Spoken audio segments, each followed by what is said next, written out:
Hey everyone, welcome back, or welcome if you're new here. My name is Jeremy and I'm the author of the Conversion Protocol series. This story releases 3 times a week on Sunday, Tuesday, and Thursday. Just a quick note, each video is only one chapter long so you can easily keep up with the story and never have to wait too long for the next part.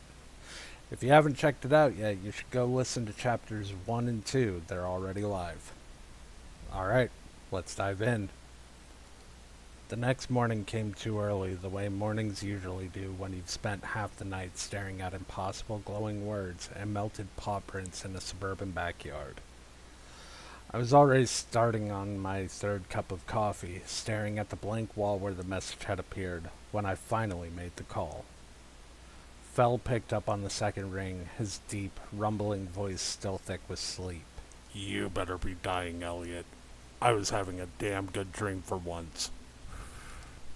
You're gonna wish I was dying after I tell you what I stepped in last night. You free today? For you? Yeah. Where do you want me? My office in 30. Bring the heavy gear. And maybe that ugly reinforced jacket you like so much. He let out a low chuckle. That bad, huh? Worse. By the time Fell pushed open the door, he filled the frame. Even before the mods, Fell had been a big man. Now he was something else entirely. 6'6", heavily muscled, with thick, dark hair that looked more like fur along his neck and forearms. His shoulders and chest were massive, his hands large with thick, dark nails that were closer to claws than fingernails. His jaw was heavier, brow ridge more pronounced, and his voice had that permanent low bass rumble that all bear mods developed. He still looked human, mostly, but no one would ever mistake him for a normal man again.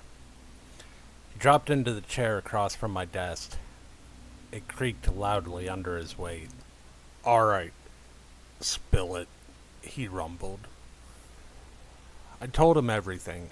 Anita Hart showing up desperate, the story about her 10-year-old son, the man with the smirk slipping the pendant over Damien's head, the horrific transformation, bones snapping, muscles tearing, the boy's scream turning into something inhuman.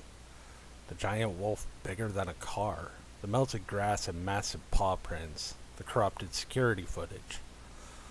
Fell listened without interrupting, his big hands folded in front of him. When I finished, he let out a long breath and shook his head. Kid turned into a full giant wolf.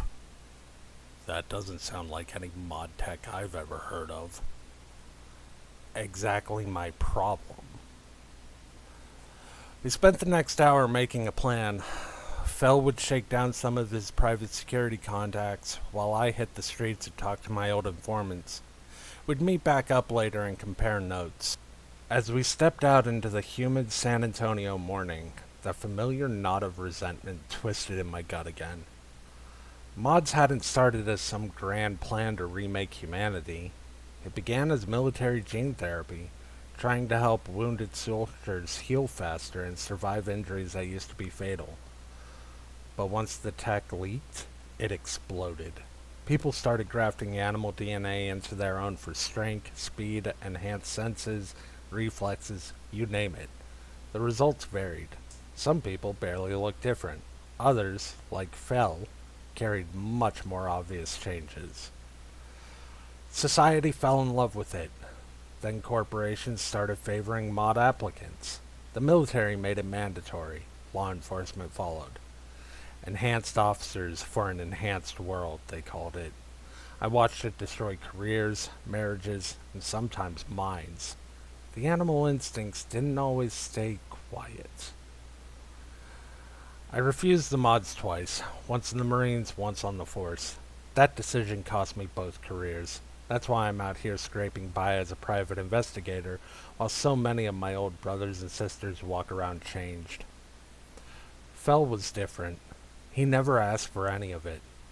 His rich, controlling bastard of a father had him kidnapped and forced through the procedure when the SAPD mandate hit. That's the only reason I could still work with him. He was a victim of the system, not a willing participant like so many others. We split up at the corner. Fell headed toward the industrial district while I turned towards the Riverwalk, where the daytime crowd was already starting to stir.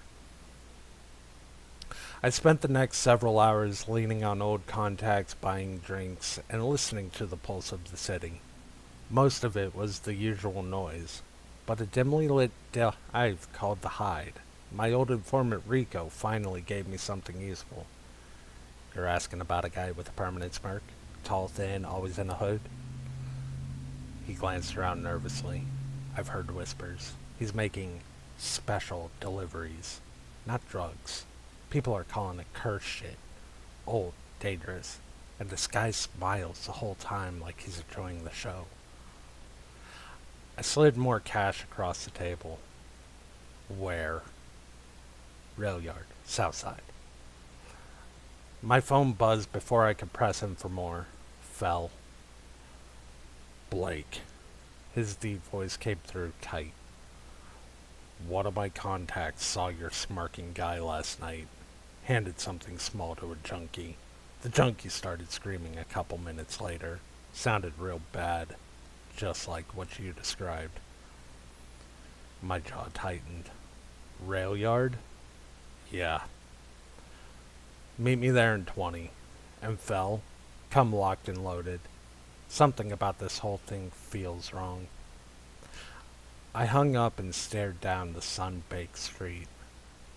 This wasn't just another missing kid case anymore. Whatever was moving through San Antonio, it was spreading fast. And the man with the smirk was right at the center of it.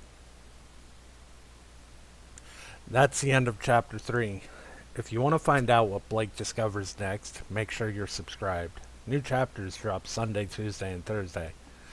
Drop a comment and let me know what you think is really going on. Until next time, stay sharp out there.